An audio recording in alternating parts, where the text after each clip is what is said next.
prove things true or false. It's a lot harder to prove things true. It's a lot easier to prove them false. And the more things you prove false, the closer you get to what the truth might be. So.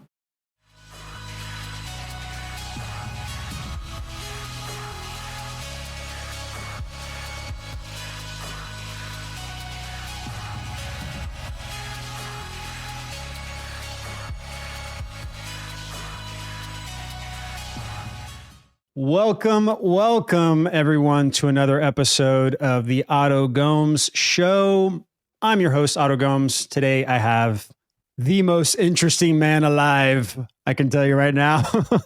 Mike Wilkerson has always been interesting in asking unconventional questions.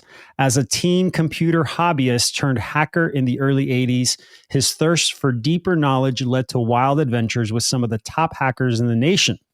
But in 1985, the fun ended in a brief incarceration after being caught for his infiltration of computer servers at Microsoft and 3 other Seattle corporations.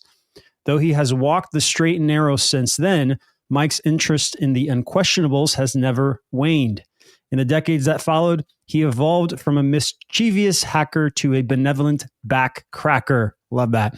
For over a decade now, Mike has lived and worked as a chiropractor on the Costa Blanca in Spain, where his mission is to improve the health of the world one spine and mind at a time. As a part-time independent researcher, he focuses primarily on alternative history, non-standard cosmologies, gigantism, catastrophism, and rapid petrification. His research and presentations are available on the Stellium 7 YouTube channel. The most interesting man alive, Mike Wilkerson. You are, man. You are so interesting. How are you today? That's a hell of a moniker to live up to, though. I mean, come on. Man, sitting around the fireplace I'm sure my kids you, wouldn't agree with you. Dude, sitting around the fireplace with you and just listening to just your journey, your story was like my jaw was dropped the whole time, going like, what? Who am I sitting next to? Who is this guy? I don't know. So I want to get to know you better, man. I know I learned a lot about you when we were there at the Music in the Sky event, and which was amazing, by the way. Anybody listening, for sure, make time to go to an event like this where you're just surrounded by it's just like love and willingness to speak about these obscure topics, these topics that are not like normal mainstream narrative topics, and just mind expanding conversations. But I want to get to know you better. That's what my audience loves, is just getting to know the journey of the people that I'm interviewing. So tell me about your journey a little bit, if you can, because I know it's a lot. But what was specifically the red pill moment that kind of like shook you out of the normalized conversations and behaviors? Yeah, well, there were many. It started young. I mean, I grew up in a very alternative fashion. My parents were hippie types, meditators, followers of Eastern gurus, and I grew up in a kind of a new agey atmosphere. And so I was already kind of the oddball in school from a very young age. And I was vegetarian as well, which didn't help for fitting in either at a time when nobody was vegetarian. Like I was the only one in the whole school. So I was kind of going against the grain from the get-go. And then in my early 20s, my father gave me a couple of books. He was also a very unusual character.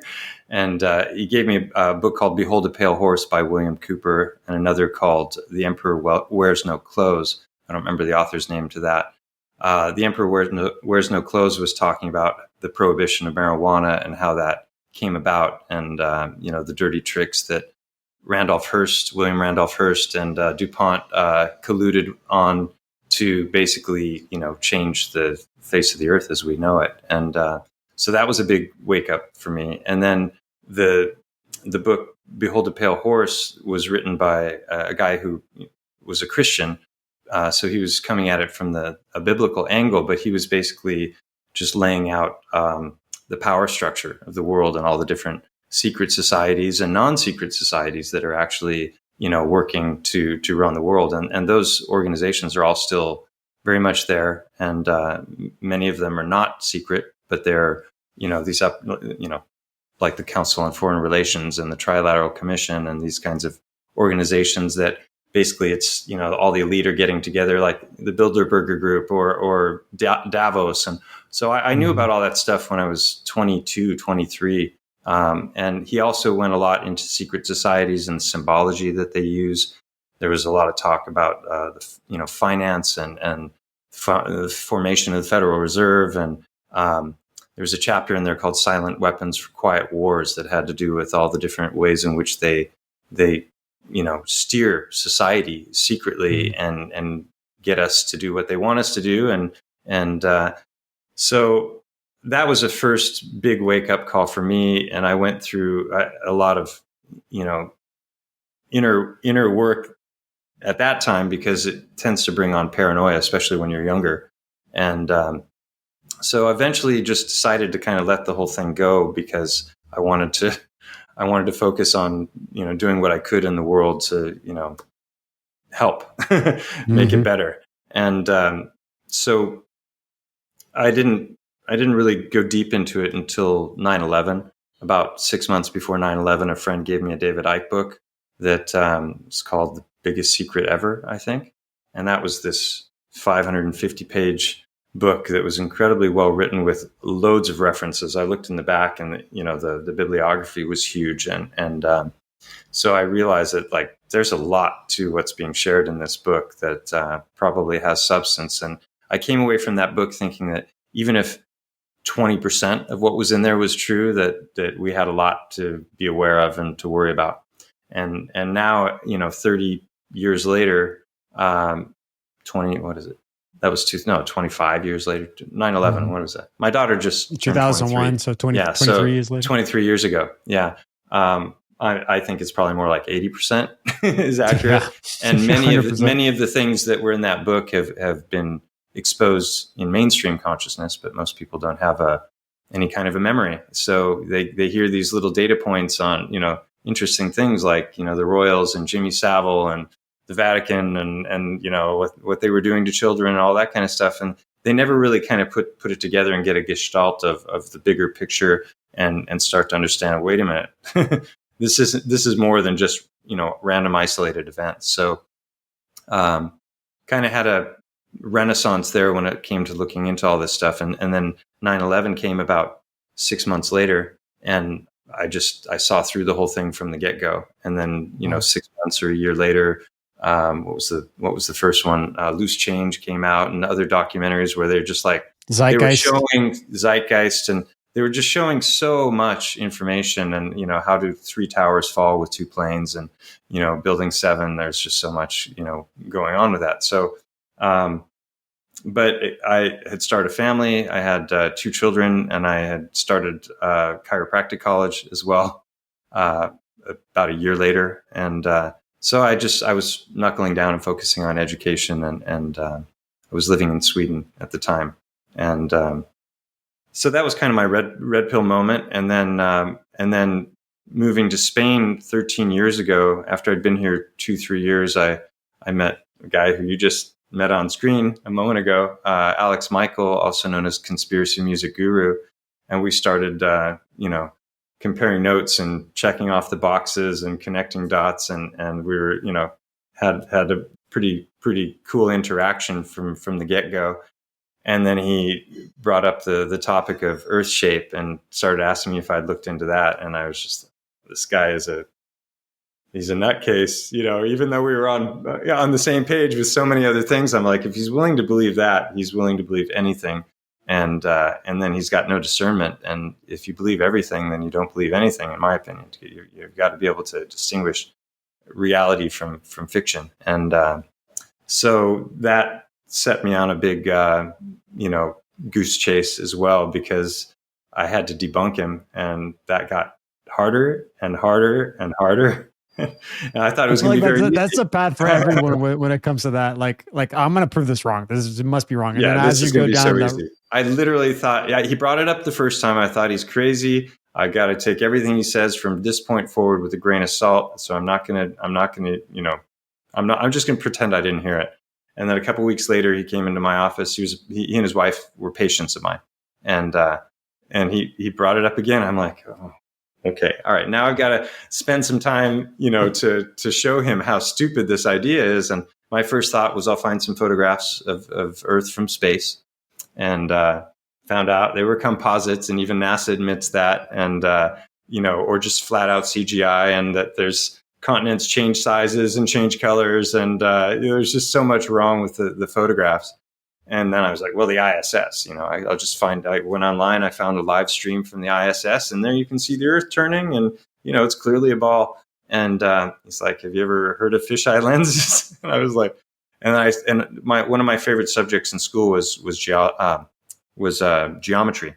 So spherical trigonometry, like calculating curvature based on the size of the radius of a ball. That was stuff I enjoyed doing in high school, And so when I knew that what the size of the Earth was, and I knew the distance that the ISS is supposedly floating at, I realized, wait a minute, I'm seeing practically, at least half of a hemisphere.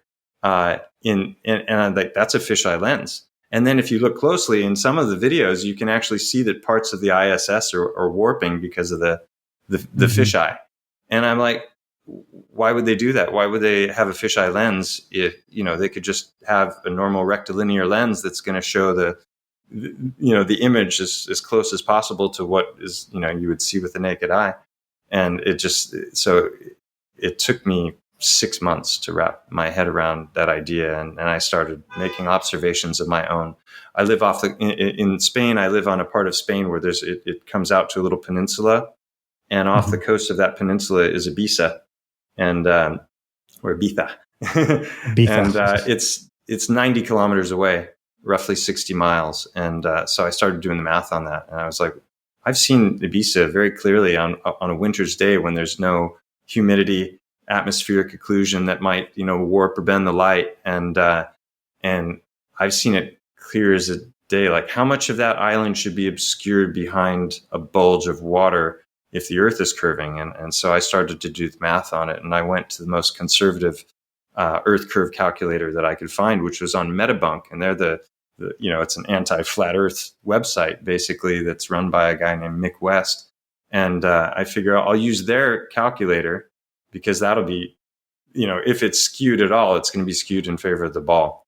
And so I plugged in the numbers, my observation height, the distance, what should be obscured. And the numbers I put in, it was 200 meters of the island, roughly 600 feet of that island should be behind the curve at that distance, and my viewing altitude.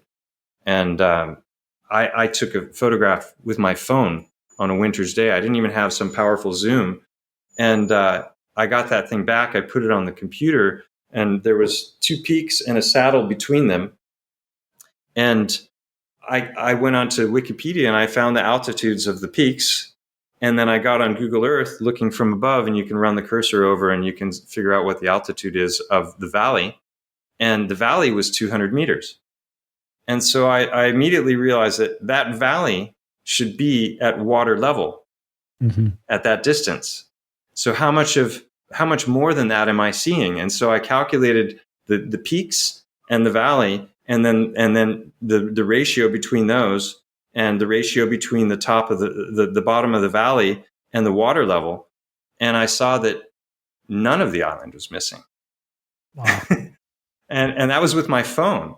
And so I'm like, okay, that means if there's no curvature over 90 kilometers, that means the next 90 kilometers better have twice as much curvature, or we don't live on a ball. And so that was. And that's not how the ocean works. It doesn't undulate. It does if there's storms, but when it's calm and it's laying flat, the horizon is horizontal. So yeah, it's I don't call myself a flat earther, but I'm definitely a globe skeptic, and I'm open to all kinds of different potential cosmological models. And I've come to the conclusion ultimately that maybe what we're on is beyond comprehension, and you definitely can't get outside of it, unless you're NASA, and they clearly haven't.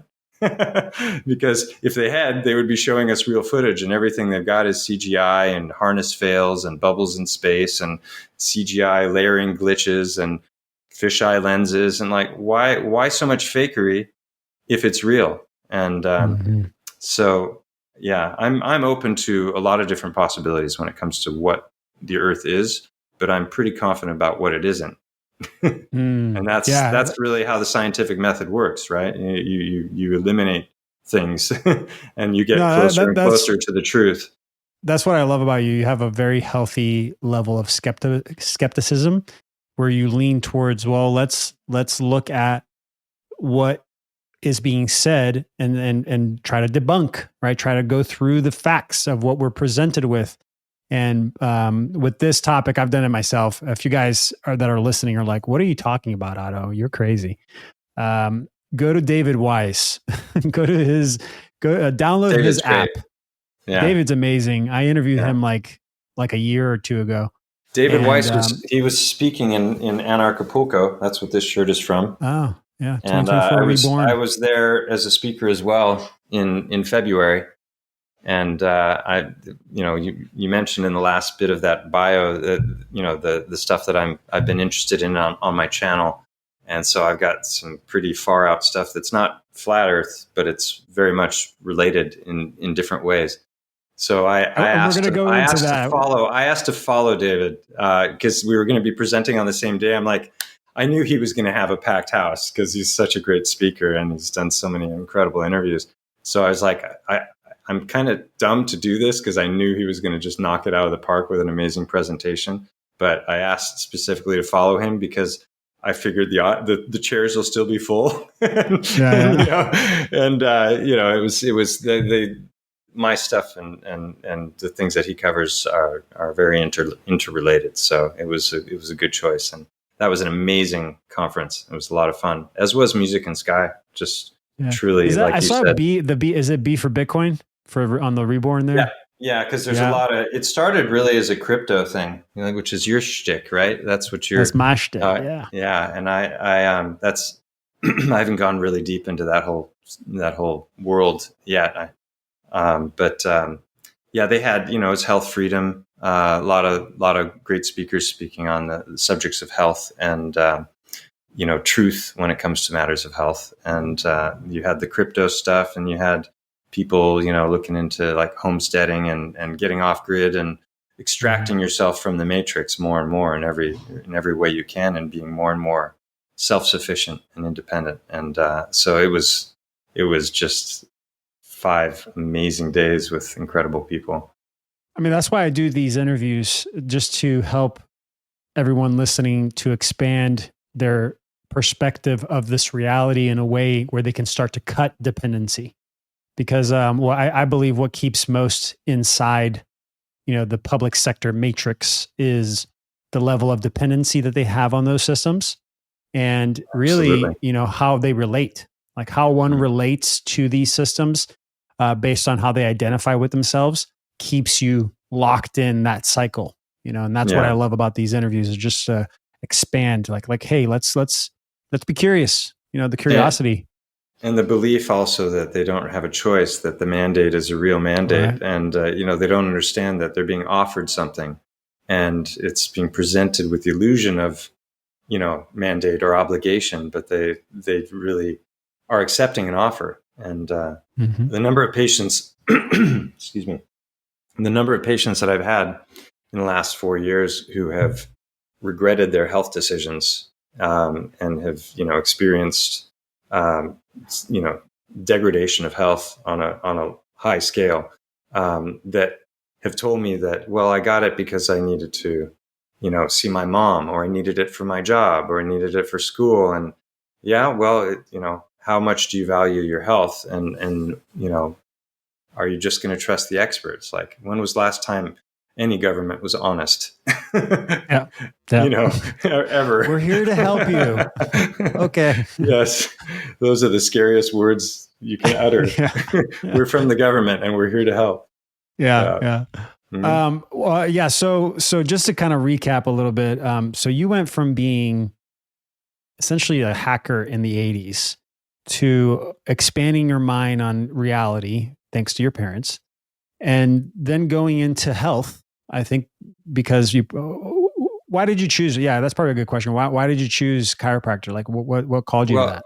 I went into, as a hobbyist, I was deep into tech, but then after I got busted, I knew I had to walk away from that whole world completely because it would be too tempting for me to get back into it. So I literally, my first job after getting busted and going to jail and getting out was working in a deli making sandwiches. And then I kind of entered into the real world. I grew up in Southern California, and I was a bit of a misfit and a square peg in a round hole in that small town that I grew up in. So when I got to Seattle, it was like a whole new world, and I started meeting people, and they weren't like prejudging me based on things that they had heard or believed about me. So I was a lot of fun just to kind of, be grounded after 6 years basically of being in the world of hacking. And so I just walked away from it all, and I walked away from the friendships I had, and a lot of those people later got busted also. So they should have walked away when I walked away. But then in my 20s, I got into body therapy. I studied massage in Santa Barbara, and it was an incredible course. I studied Rolfing, and it's a deep tissue massage that's incredible for releasing blockages in the fascia. And in that course, he taught us kinesiology, which is muscle testing that can be used in a whole variety of different ways. We learned about the meridian systems from the Chinese medicine, and acupuncture points, and then a whole bunch of other therapies that I started to work with. But I was also working as a waiter in a hotel. I put myself through junior college and then later through college as a waiter. I started as a room service waiter in Ojai, my hometown, in the Ojai Valley Inn. So I was like, driving golf carts around and delivering trays. And it was a really fun job. And I had relatively short hours and made good money. So I did the massage school thinking I was going to work as a massage therapist. And in the end, I was like, no, I'm just going to stick with the waiting, the waiting tables, or not tables at that point, but the room service.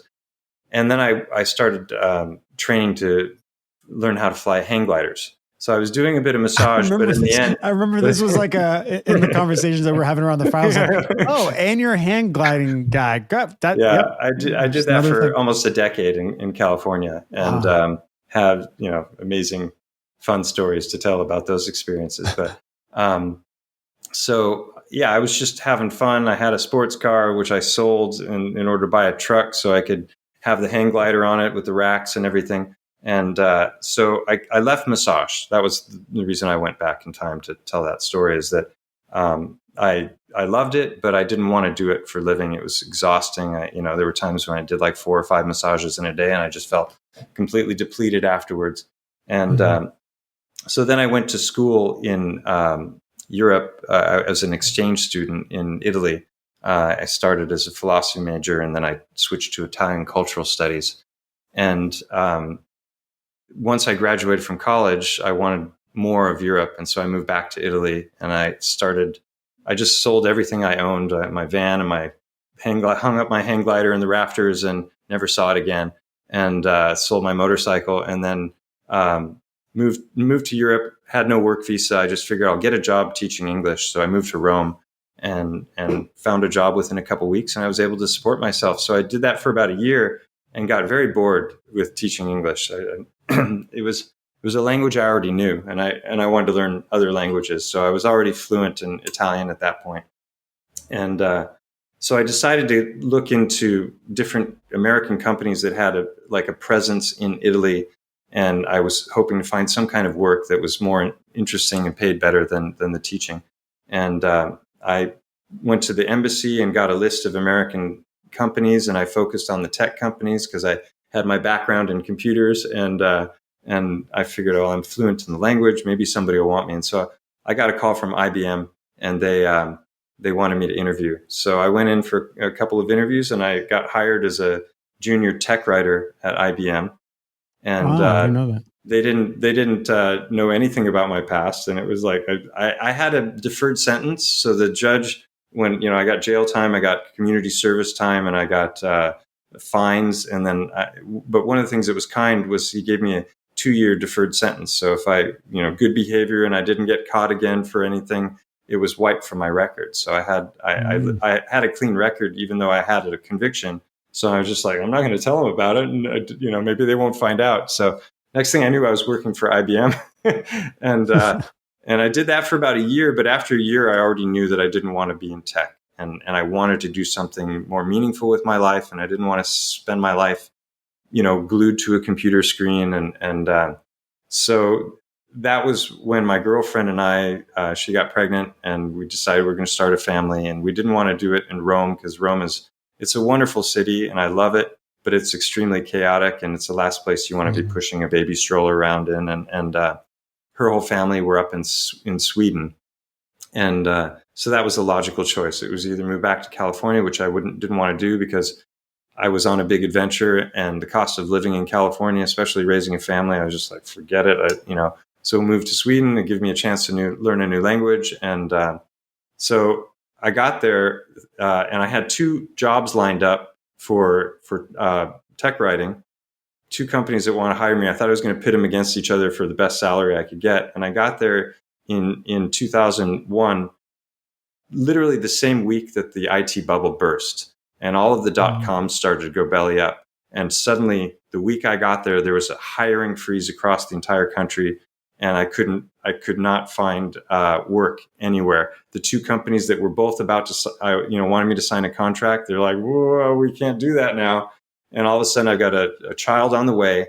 I've left my cushy job at IBM, which was paying well, and I'm living off of savings, and I've got a daughter on the way. And so I looked for work for about 3 months, resume after resume, just like sending them out. Nothing. I was finally offered a job the day my daughter was born, and it was for a position that I absolutely didn't want. It was tech writer, or an editing position in a tech writing department with non-native tech writers, non-native English-speaking tech writers. I'm like, This sounds like one of the lower pits of hell. I don't want to do this.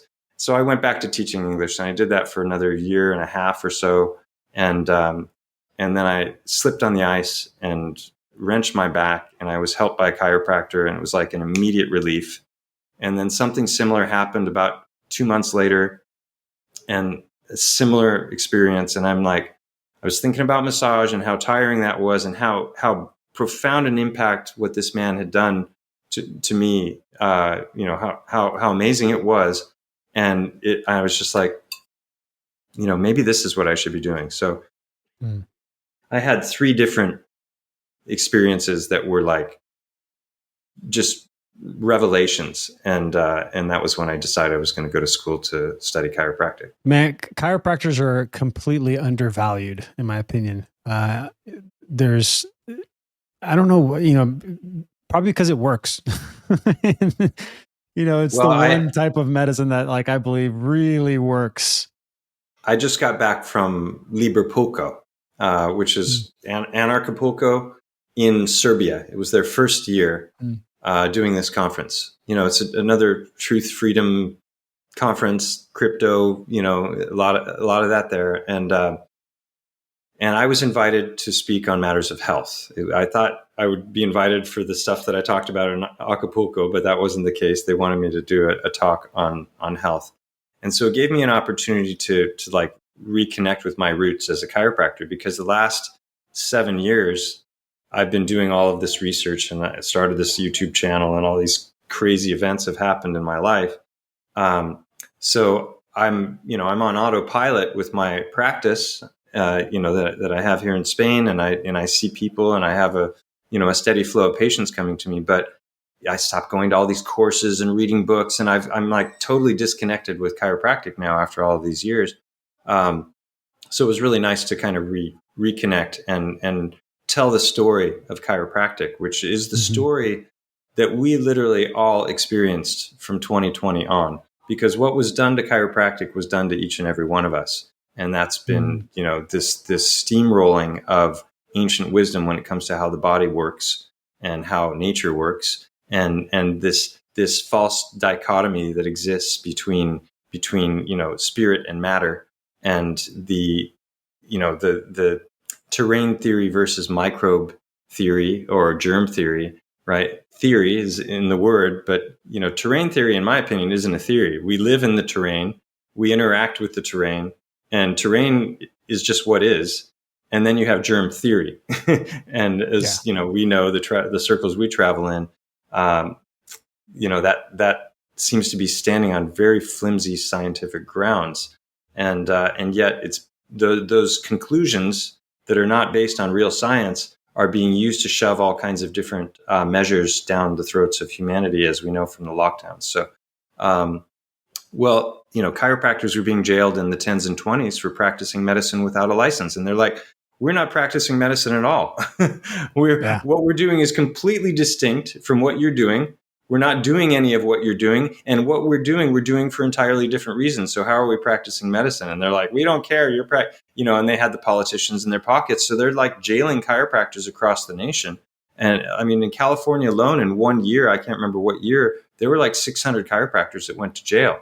It became a badge of honor that these guys would go, and they refused to pay the fines, because if you paid the fine, you were admitting to the crime. And so they did their time. They got out, they went right back to adjusting people. And so if it wasn't for the Spanish flu, chiropractic probably wouldn't exist. Not because chiropractic cures the flu, but because the highest survival rates during the Spanish flu were outdoor hospitals where people were getting fresh air and sunlight, and the chiropractors. And there were studies that were done after the hospitals were filling up across the eastern seaboard, and they were sending people home to die in peace with their family because there's nothing we can do for you, right? And some of those people worked their way in, found their ways to chiropractic offices, and some of them were like, they were too weak to leave, and they were like, there's all these incredible stories of what happened during that time period.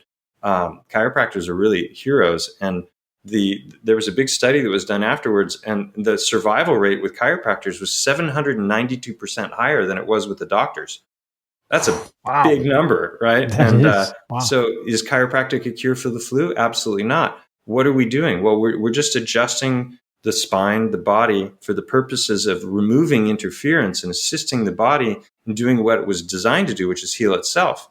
The principle of innate intelligence is what the chiropractic was founded upon, is this idea that there's a vital force that's flowing through our veins and our nerves and everything that's keeping us organized and healing our cuts and doing everything from the moment of conception to the moment of death.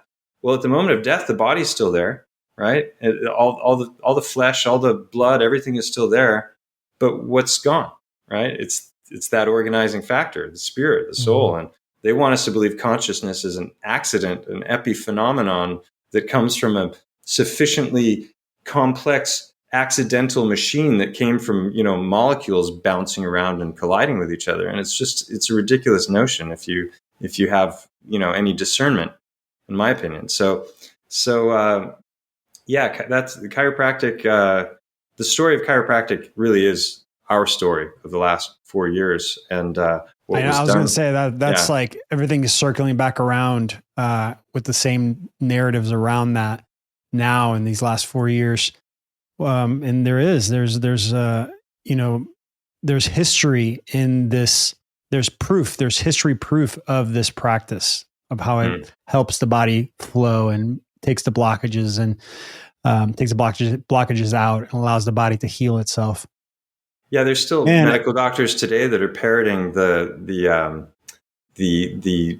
line that chiropractors are quacks and that they are pseudoscientific, and what they're doing is placebo effect, and they're snake oil salesmen, and we have to protect the public from these people who are trying to milk them, and they say there's no scientific evidence to support it. If you do a PubMed search and you plug in chiropractic, I did it just before I went to the conference, 9,600 studies. That's a big number, for scientific studies like that. So, and now the latest science is all supporting chiropractic, like all the latest discoveries in neurology, and it's far out. And it was fun to talk about it. And I'll post that talk at some point. Yeah, definitely do. I'm seeing now. I've been going down this road of like the difference between the public sector, private sector, law, legal. And I see now that there is this mindset or this perspective of facts where, there's two types of ways you can look at government. There's the de facto government, and then there's the de jure government. De facto meaning in fact, meaning, is it peer reviewed? Is it written down? It's just like, if it's not created in the fiction that is the public sector, then it's not real. Where it's like, well, what about experience? What about practice? What about putting your body into the flow of that practice? So de facto is non-fact. Exactly. That's what I'm saying. It's all like completely upside down. But that's how I broke it down and said, it is in fact. You can defund something. You can take away the funding. You can de facto something. Yeah, exactly. See, I get that's it. why I have this book. That's why I have this book back here, because whenever I'm confused, I'm always, let me look at Black's Law Dictionary and see what the meaning is of these words. Yeah. But the reason I asked you that is because of, so, you went from being this hacker to then working on the body and going deep into health.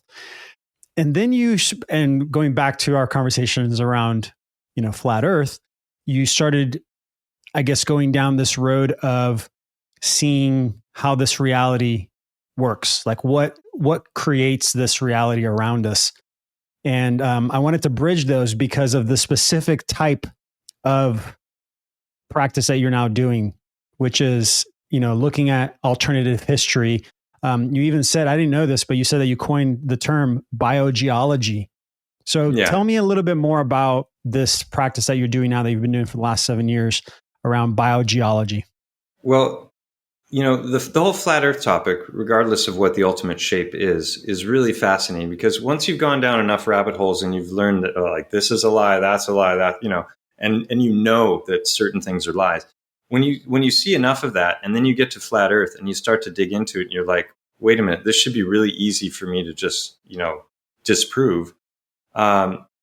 It's your brain explodes for a period of time. And I'm skeptical of the people who are like, oh, within a week, I knew it. I knew it was true. Or within 3, I'm like I've got 2 college degrees, and I'm like 6 months into this. I'm still not ready to talk with people about it, But once I kind of realized what was going on, regardless of what the ultimate shape is, I understood that the flat Earth is really the skeleton key of conspiracy theories. The skeleton key that will open any lock, right?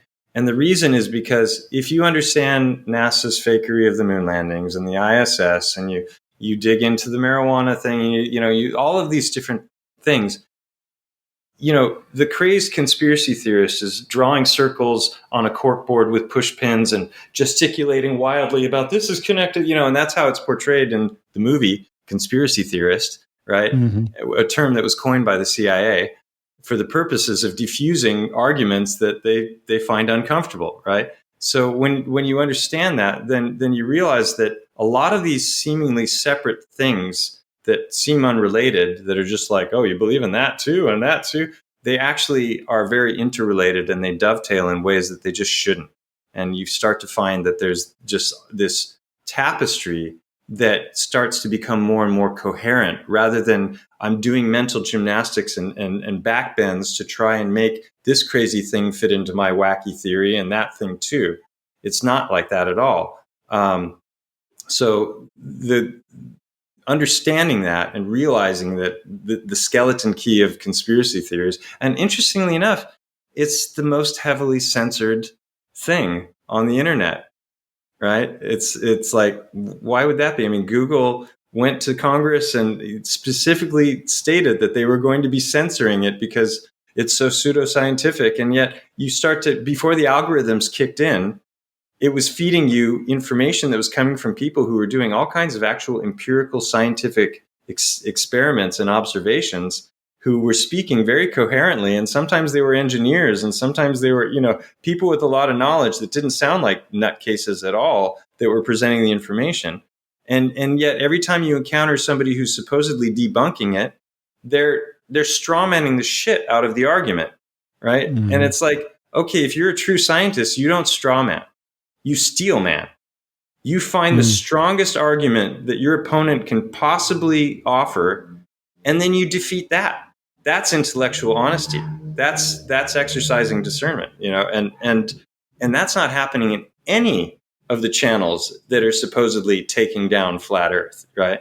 And then they've got the algorithms to support them, so their numbers go up by the millions. And then the real channels that are doing incredible research and have been for years are just like flatlined, right? They never grow. Like, And then they admit in Congress that they're doing it. And we saw with the fact checkers through the whole COVID thing. It's like they just dial the knob down on everything. They don't even have to really block it entirely. They just keep everybody from seeing it, or they put us all in different little echo chambers so that we're all talking amongst ourselves, but our ideas never reach out into the mainstream consciousness. I mean, Zuckerberg just came out and said exactly around the CV-19 conversations, like, we were pressured by the FBI. Yeah, a little factoid there that changes everything. But are there any consequences? No. It's just business as usual. And then the mainstream forgets about that the week later because the next psyop and crazy story has come along. So anyway, the whole skeleton key thing for me was really important because what it made me realize is like,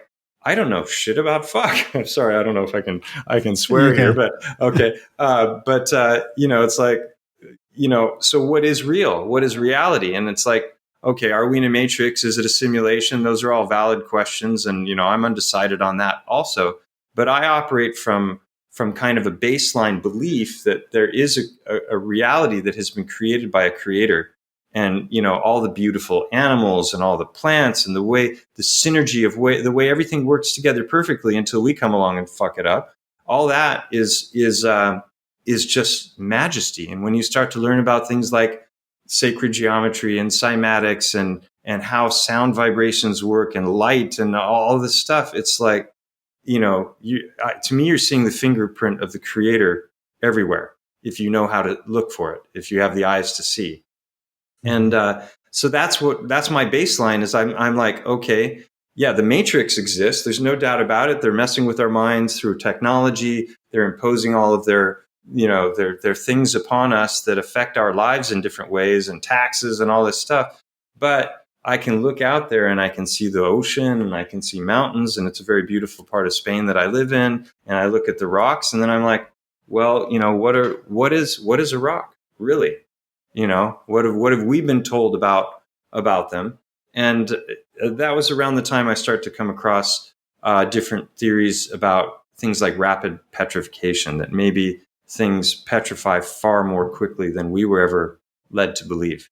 And, and then you find out, oh, interesting, carbon dating is hotly contested and it's only accurate to thousands of years. And the bigger the numbers get, the more crazy it is. And then there's all kinds of things where they bring something that's relatively new and they have it tested and it shows up with these crazy, this crazy age that is impossible. And so, and that's just one of many, many different supposed proven dating techniques that are up for debate.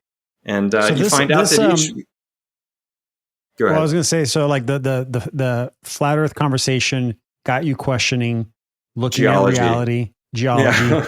Yeah, what are mountains? And then there was a video called "No Forests on Flat Earth" that came out about 8 years ago that was looking at things like Devil's Tower in Wyoming. So it's like the whole idea of like, are these plateaus? Are they tree stumps? And it's like, is that possible? And of course, there's loads of people even within the flat Earth community that are hotly contesting that and saying, no, there's no, but it looks like friggin' bark and it looks like root structures and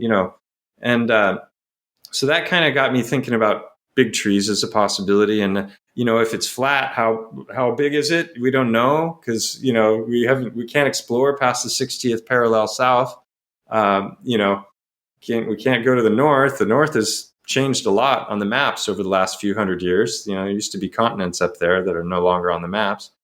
So it's just like one thing after another. And then I came across a channel. I hesitate to even say the name anymore because I disagree with so much of his research. But Mud Fossil University, a guy named Roger Spur, and he's talking about what he called mud fossils, which is this idea that things can get buried in mud that are fleshy, right? That like trees, bodies, different things And because the mud is keeping all the oxygen out, it's an anaerobic environment. And so worms and bacteria and different things that need oxygen to thrive can't live in that environment. So basically the meat just sits there unchanged for long periods of time. Well, it doesn't just sit there, because what happens is eventually the gas and the liquid that's in the flesh works its way out, and the minerals that are in the mud surrounding it work their way in.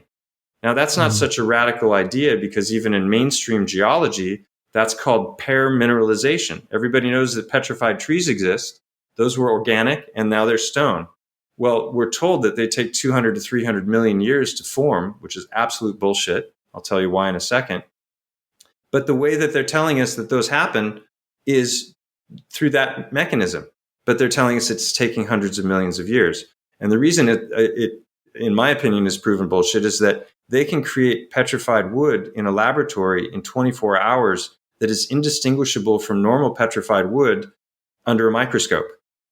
Wow. There are guys that have hung wood in volcanic waters that are really hot with high mineral content, and they hang them, and within 7 years, it's fully petrified, right? So there's all kinds of things that speak against the mainstream narrative when it comes to what we're told about how the layers of stone are formed and how long it takes, and how you date that and how you know that to be true. And so Roger Spurr was also talking about titans.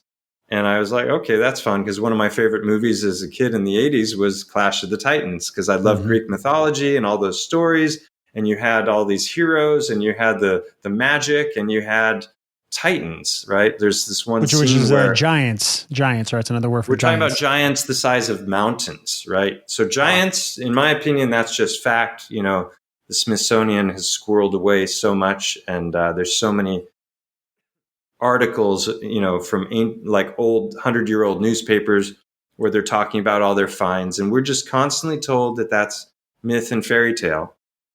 Jack and the Beanstalk, right? It's just a child story.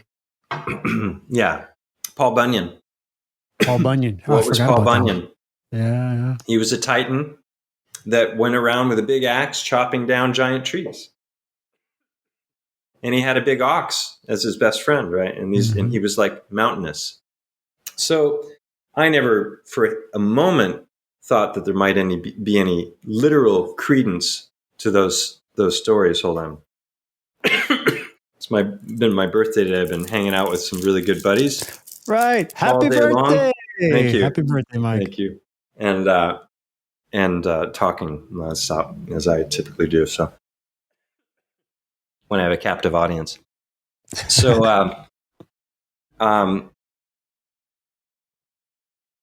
yeah, so Roger Spurr was talking about this 1,000-mile long dragon in the Sahara Desert, and he's looking at it with Google Earth, and he's zooming in on different features, and he's saying, if you look here, this dragon, you can see that it's attacking this giant fish.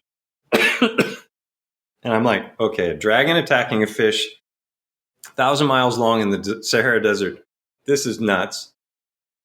But then he started talking about, I can't remember.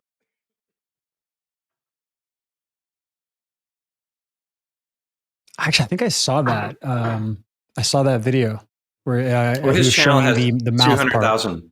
His channel has 200,000 followers, and he's got every third videos about that dragon. And maybe that'll help. A little of Alex's leftover cognac.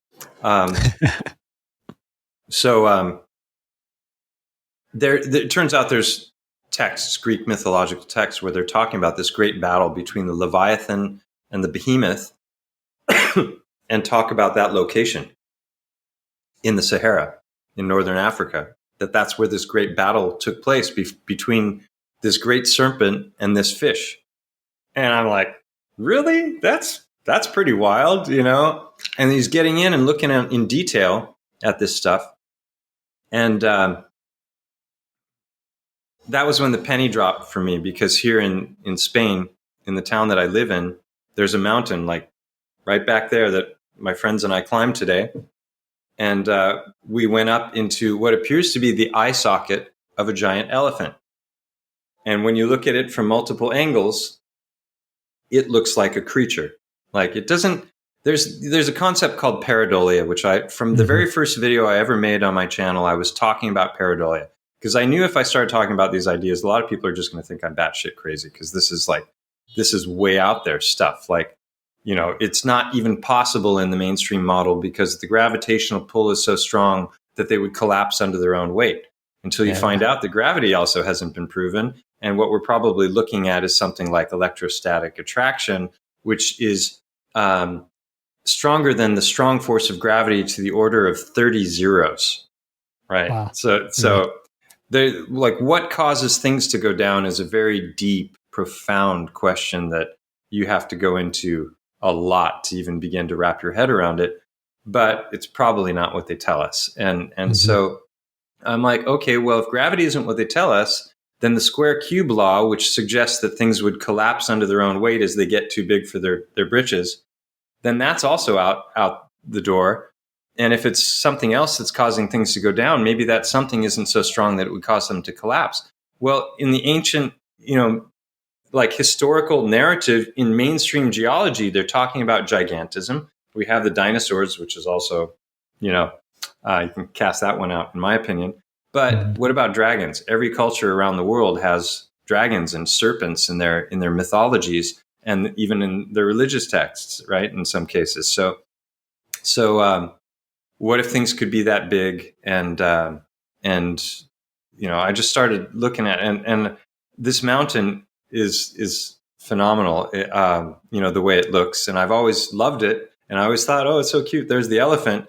But I never once for a second ever considered that it might have been an elephant once upon a time. And I'm like, there's just no way. So the first thing I did is I got on Google Earth and I started looking at it in 3D, because you can get in from above, and then you can tilt, and you can turn around. And when I did that, within an hour, I was completely blown away, because it wasn't just the head shape was right and the eye socket was correctly placed and correctly shaped. There was also like the cutouts between the head and the shoulders were there on both sides, curving in. There appeared to be a rib cage. There was a deep crevice of a canyon, which I'd hiked multiple times, right between where the legs would go. So within an hour, I had a list of like 10 anatomical features. So that gets back to pareidolia, right? So you look up in a cloud and you see an animal. That's not an animal in the cloud. It's just a trick of the eyes, right? Maybe esoterically or on some energetic level, it is an animal. I don't know. But if you're going to speak about literal, concrete, physical reality, no. You can look in, I can look at wood and knots and see faces in the knots. Like very easy. Like my artwork behind me is very abstract. People look at it and they see all kinds of things. That's pareidolia. And then the equivalent of that in pattern recognition is called apophenia, where you're recognizing a pattern that doesn't actually exist. So I started looking at the mountain, and I'm just like, okay, hold your horses. Whoa, horsey, this is just too crazy. And I started thinking about all the times I'd been up to this cave, because I'd hiked up there probably 6, 8, 10 times before coming across this crazy idea. And being a chiropractor, I was thinking about anatomy, and I knew from my studies that the eye socket is comprised of 7 different bones, and those bones meet in lines, and those lines are called sutures. So I thought, interesting, I'm going to approach this as just a scientific inquiry. And I got out my anatomy books, and I started really studying the anatomy, and I didn't have elephant anatomy until later. I found like elephant skulls, like people with 4K footage, like it's a big skeleton of a mammoth or an elephant, I don't remember which, and they're just moving around and they're panning the camera around. So I got to see the elephant skull and its shape from all of these different angles. And there's the optic fissure where the optic nerve goes into the brain, right? That's an opening where those bones meet. It's a bigger opening. Then there's other fissures on the bottom where it goes down into the sinuses and into the tear ducts, And so I had this laundry list of features that I would expect to find if there was any truth to this harebrained idea. And, so one of the things I could see already from Google Earth that blew my mind, and every time I talk about it, my hair stands on end like it is now, okay, right, is that we have below our eyes, we have what's called the infra below orbital. This is the orbit, the eye, foramen, which is an opening. So it's the opening below the eye. We have it here, and there's nerves and blood vessels that go in and out. Well, I started looking at where that is on an elephant, and it's here on an elephant, right? They have the trunk, obviously. And the thing is, when you look at this elephant from the side, this mountain, it appears to be laying on its stomach, and the head is tilted forward like this. So that would take this opening, and it would put it there, and it would be going straight in. There's a cave there. So you have the opening of the eye, and then going perpendicular to that away, there's a cave that's a long channel exactly where the infraorbital foramen on an elephant sits. And I'm like, I've already seen the head shape. I've already seen the eye socket. On the like behind the eye, there's a quarter moon discoloration of the mountain that it looks like stone has fallen away, and it's reddish. So thinking about bone, inside bone is where our blood is made. So this mountain is made of limestone, and the limestone in the mainstream geological narrative, we're told, is made of bone. How is that? It's made of coral, shellfish, mollusk, and skeletal remains that have been compacted under the seafloor for hundreds of millions of years, and then tectonic activity has caused what makes the mountains, has caused these layers to break upward and penetrate the surface, and that's where we get our mountains from. But they're telling us that the limestone layer is made of bone, literally. And so it became this 2-year investigation that was like, I had a laundry list. I have a laundry list now of over 50 anatomical and histological correlations. Histological means tissues. Like if you study what skin is like under a microscope, that's histology. If you study bone under a microscope, that's histology. So it's over 50. That's a big number. If you think about rolling dice, you roll double sixes. What are your odds of rolling it again? The odds get narrower and narrower that you're going to keep rolling double sixes on each throw until it becomes astronomically impossible. So if I've got a vague correlation, okay, maybe that makes the list or maybe not. But if I have a really specific one, like the one I just described, and if people who want a visual for what I'm talking about, if they go to the Unveiling a Titan series on my channel name's there right next to my name. If they go to the Unveiling a Titan series, it's a 6-part series.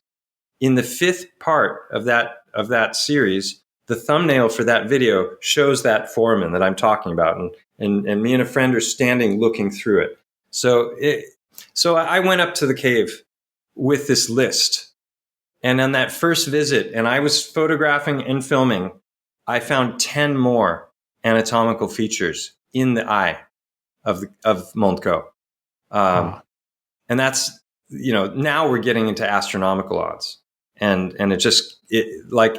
there's been so many synchronicities and so many things that I knew nothing about when I entered into this inquiry that have kind of fallen in my lap, or people have made comments on my channel and said, hey, did you know about this? And in conversation with friends, like I went up there a couple years later with some friends to show them after I'd already done 4 videos on the subject. And there's this section of inside the eye socket where there's this cresting, rising stone feature that can't have fallen from above because it's smooth and unbroken, the cave, right? And it's cresting upward. And the first time I went up, I'm like, that's in the right position. And it's shaped like the remains of an eyeball. Like if the eyeball had blown out, it's attached to the back of the socket, with the optic nerve and whatever other connections it has. But what would that look like if it blew out? It would kind of look like a cresting wave. It's just like one more thing, And so I was there with my friends, and I was showing them, look at this structure. There's like channels that go in that we're told are formed by water erosion, but it's impossible because they're smooth and there's no partial channels. They're just either a channel or not, and they vary in size dramatically. But they bifurcate just like blood vessels do. Like they branch off like branches of a tree. So you've got a channel going in, and then you have things branching off in different directions that are also perfectly smooth. Water erosion can't do that. You can't convince me. You can't demonstrate it, and you can't convince me that it would ever do that. But what they noticed up there that I had never noticed is that the whole backside of this, and I showed my friends this today, and they were just like, the whole backside of this structure that's sticking up is covered in a 10-inch thick layer of quartz crystal, the entire backside of it. And then there's channels going through, and those channels are lined with quartz crystal. And so I had already developed theories before my friends showed me this, that I'm like finding quartz all over the mountain and the foothills of the mountain. And so I'm finding iron ore and quartz and limestone. But the limestone, there's no hint of shellfish, mollusk, anything. And I've looked at it with a 1000x microscope. This limestone is not formed the way mainstream geology tells us. And I've proven it because there's no hint of any of those things on any of that stone. But it's made out of the same thing, calcium carbonate. So there's these channels going through all this stuff. It matches up perfectly with bone. You've got cortical bone, which are big, thick layers that have very few holes in them. And then you have in the center of it what's called trabecular bone, which looks like Swiss cheese. And it's got all of these smooth channels, and it's fractal, and it keeps going down and down to the microscopic level. And that's where our red blood is produced, right? The red blood cells are produced in the bone marrow, in the long bones, the pelvis, the head. That's where our red blood comes from, right? And so you have red blood and you have plasma. Sorry, I'm just going on. No. I mean, I can listen to you talk about this so long. I did want to ask you one question because we're getting close to like the hour there. I did want to ask you one big question. Such a big subject. It is. I mean, I get hours of video on my. Yeah, YouTube if you guys want to know and go deeper into all of this, his YouTube channel is Stellium? Is that how you pronounce it? Yeah, Stellium. It's there on the screen. And then the number 7. The number 7, no space. Yeah. What is that? What does that mean, Stellium? Stellium is an astrological term. When you have a concentration of 3 or more planets in a particular sign or a particular house, it's a real concentration of energy, and that it's a theme in the chart. And I've had that as an email address for years and years and years. And so when I was trying to decide what to call my channel, I just like, I'll just call it that. It's easy to remember. I like the sound of it. And I have a stellium in my chart. So that's why it's, it's been meaningful to me. But I never anticipated people would start calling me Stellium or Stellium 7. Like, hey, Stellium. It's like it's become a nickname now. So that was kind of fun. The one question I had, I remember seeing it at the event in your presentation. So I'm the crypto guy around blockchain. I'm looking at different ways to store wealth. I like blockchain because it's peer-to-peer. It's giving us back access to something like our own operating system that isn't centralized, so that we can start storing value, and connect to each other. But I often get from the other side. It's like centralized bartering. Yeah, centralized bartering. That's really what it is. I often say, it's like, why are we still pricing bartering? Decentralized bartering. I often say, it's like, why are we still pricing this based on the dollar? Like, why are we deriving value based on its price? It doesn't make sense to me. It's when we use the technology, right? When we utilize it, that's where we flow the value into it. And then we determine the value of that technology, of that tool. But yeah, one of the things which is that what you would do in a community anyway. Exactly. This is just I say it's a way to recreate trust. It's an open source system, open ledger, to recreate trust so that we can use it as a stepping stone to go back to trusting ourselves, trusting each other. So I don't even see blockchain as like the end all be all. But right now we're in a transition, and this is the tool that's available to, for us to use and utilize, that's not theirs or part of central systems in the public sector. But often what I get is the argument, well, we got to go back to God's money, gold, commodities, these metals, precious metals. And in your presentation, you spoke about gold. Can you just talk a little bit about gold? Where does it come from, based on your experience? It's also a deep subject, and I've got a live stream that I did called "The Titanic Trees Made the Gold," and so the trees, but also bodies. Like we have monatomics in our bodies, right? They're the electrolytes, I suppose you would say. Like they're part of blood, but they're so even human bodies, we have a small amount of gold and a small amount of silver. Like we contain everything, right? And so as things petrify, they're going to, be there on some level. Well, where do we get gold from? They mine it primarily from quartz seams. And if you look at any of the recent videos on my channel, you're going to find what I consider to be self-evident, unequivocal evidence that the great trees did exist.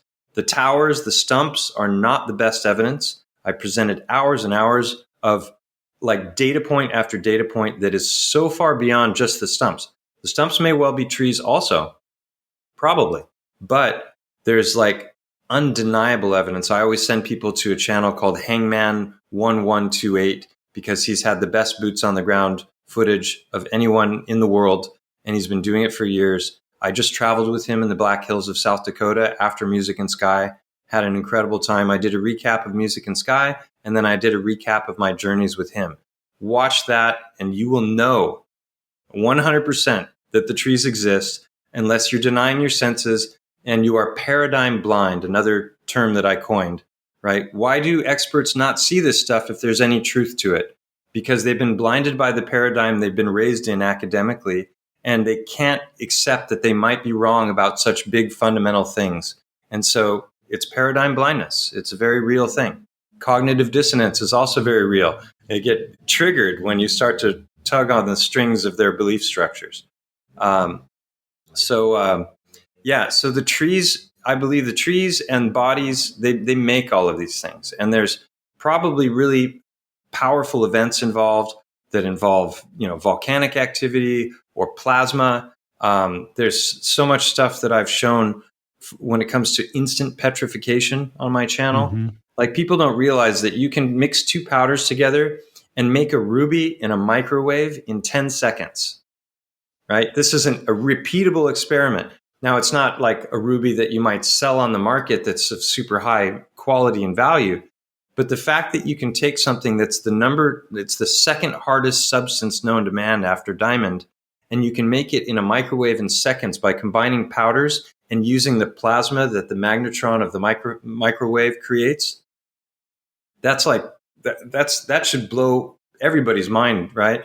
So there's all kinds of things. Like talked about the petrified wood.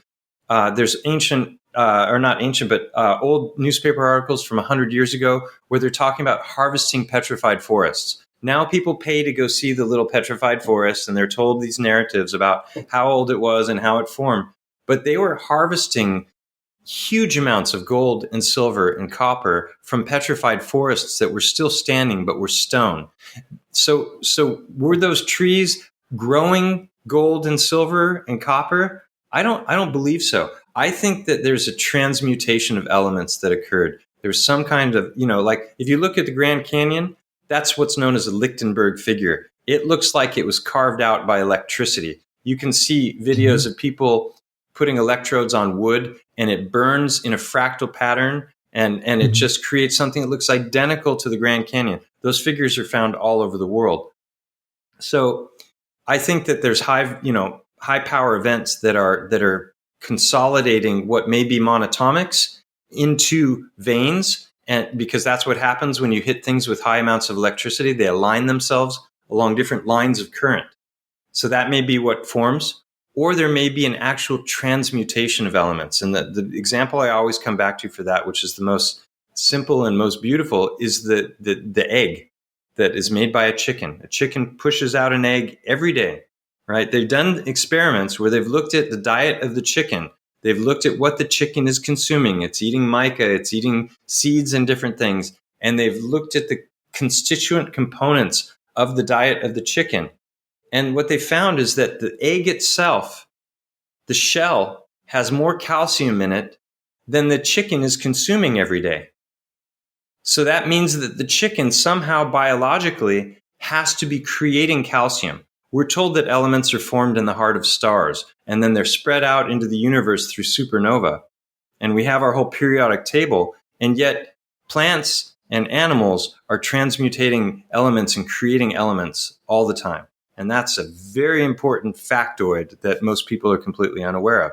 Somebody did an experiment with a tree. It's in a big pot, and they measured the amount of soil. They weighed the pot and the tree and the soil. Before the experiment began, they put it into a room where all it got was sunlight through the windows and distilled water. So there's no minerals in the water. It's not getting anything that it should be able to use to build and grow. And yet, as that tree lives and grows, it gets bigger and bigger, and it takes on more and more mass. And it weighed more at the end of the I think it was a 7-year experiment, quite a bit more than when it started. So where's all that material coming from? It's creating it from light and distilled water and, whatever was in the soil. So that's important information. That is, I mean, that's you. I haven't used that argument yet when it comes to those individuals that don't like Bitcoin because it's digital and you can't touch it. But I think I want to go deeper into this and use that because it's like, oh, so gold is there's more of it being created, technically. There's something happening in nature that is creating more of it. And then how many mines out there exist that are being held and not distributed into the market for whatever reason, because the mine owners, the ones that own the actual location, don't want to put it into the market. I think at the highest level, the mining companies know this information. I've had actually people who've worked for mining companies that have commented on my channel and confirmed my conclusions. And so it's why the lie? Why would they? This is amazing. What's wrong with us knowing about titans or giants? Well, if we don't know the truth about the nature of our realm, and we don't know that maybe some mountains were once titans or once trees, and that's where these elements are being grown, and they know the anatomy of it, and they know exactly where to look for something, they've got a big advantage when it comes to which land to buy, which places to mine. So that's a huge thing is, just the control of resources. I have a video on my channel on the live stream tab called Spelunking Titanic Trees. And it's an absolute mind blow because there's some guys called the Action Adventure Twins who go in and they're going down like 1,000 feet down these massive channels that if you understand all the other data points for the big trees, you realize what you're looking at. You're looking at the channels that used to transport water in what is no longer a giant tree. And they're going down, and then they get to the bottom, and they hit a bottom, and then there's snaking channels that go, and then they find another huge drop down. And this is how the root structures of trees are as well. Mm-hmm. And so, when you realize that that this, all of these precious gems and metals are coming from these kinds of sources, it's pretty far out. It's really fun. I mean, it is, man. I never would have dreamed I'd get on all of these subjects. When I started asking these silly questions and trying to approach it rationally and not jump off the cliff, intellectually and approach it in a methodical, systematic way. Yeah. No, I love it, man. You have so much experience, and what I love is that, again, you have that healthy skepticism that is pushing you to do the research, to do the work, to poke and prod and figure out, based on your experience. And I think that's so important. Like, it's almost like you're carving out this new, like it is literally like a new genre of biogeology. Yeah, biogeology. I mean, why did I coin that? I coined it because if I'm right about anything about the big trees, about titans, or about these things. I've done a whole lot of videos on these. Wow. If you guys are listening, he's showing us some stones, but they look like hearts. Yeah. And that's what I believe they are. And I've got hundreds and hundreds of examples of these that are matching the exact same pattern. And the pattern just happens to line up in so many details with heart anatomy. And I've done so many things. I've CAT scanned them. I've sliced them open. I've broken them apart. And I've shown that over and over again that there's a reoccurring pattern in the stones that should not exist. And the reason I say that is we're told that all of these rocks that I just showed are broken fragments of some larger stony structure that ended up in a river bottom and banging around and smoothed out. That's how we get what we call cobblestones, or polycalcitic conglomerate cobbles, as the mainstream geology would call it. And I've got loads of videos on this subject and lots of empirical evidence suggesting that what we're looking at here is actually a petrified heart. And it's hard for people to understand if they don't know the heart anatomy and they haven't seen the videos. But this is the telltale shape. You have this tapering in because when the heart contracts, it goes in on the sides. At the top of the heart, slightly in the back, you have the aorta and the vena cava, which are the two biggest blood vessel openings in the body. They're the blood going in and out of the heart. The heart folds up. So this is another huge thing that even most cardiologists today don't know about. That's been proven in spades. It's something known as the myocardioventricular band. It was discovered by a Spanish cardiologist, Francisco Torrent Guasp, in 1972. It took him 25 years to break through with this knowledge. He was dissecting thousands of hearts in his home over a period of 20 years. He had a private practice. He was working out of his home. He was a medical doctor. He finally discovered that the heart is a rope. You can literally, if you do it the right way, you can unravel it, and it's one long continuous band.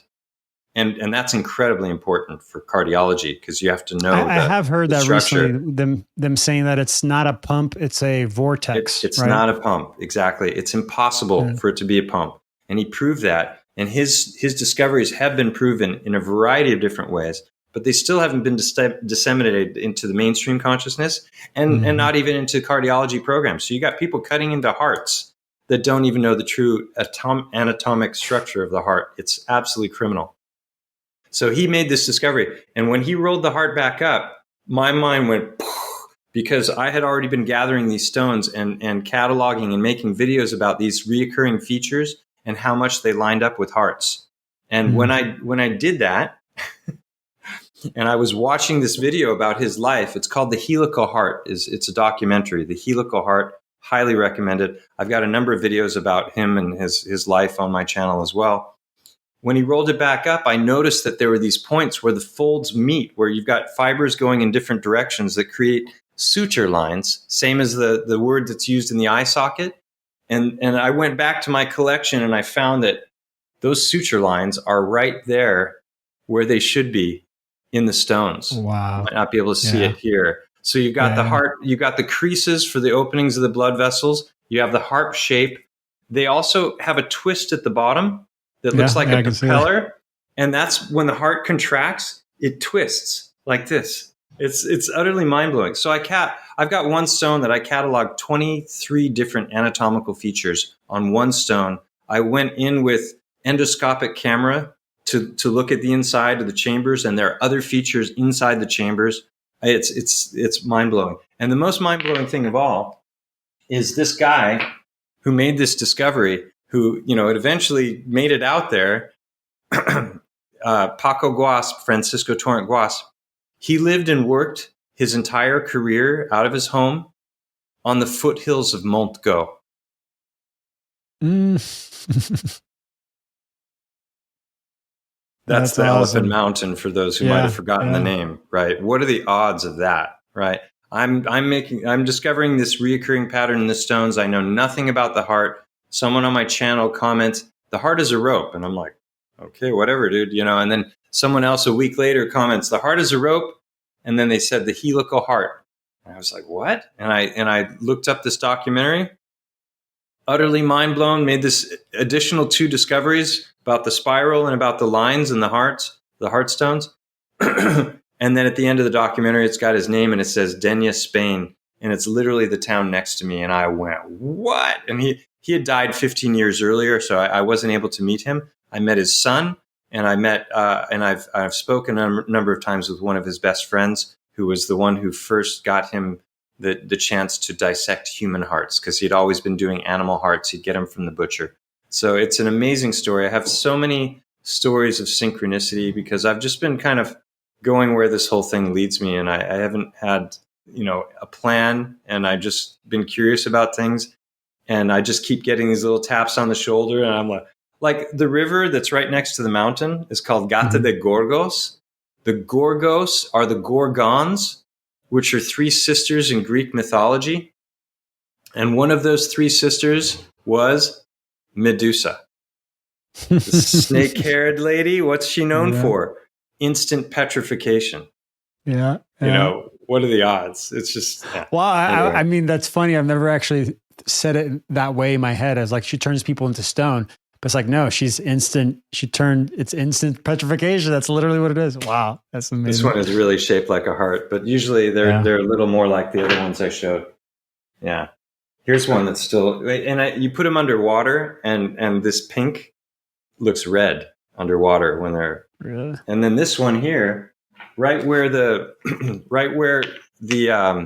coronary artery is that goes across, I sliced this one open, and you can see quartz in there. Whoa. So, I just, one thing, I was talking about the eyeball before, I forgot to finish.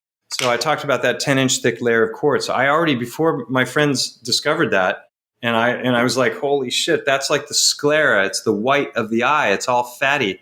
I had already kind of predicted or theorized that anything that was fat would petrify to quartz. So in the trees, the sap becomes quartz, but in bodies, your fat, your fascia, your discs, your ligaments, your tendons, your eyes, all of that in my crazy world petrifies to quartz.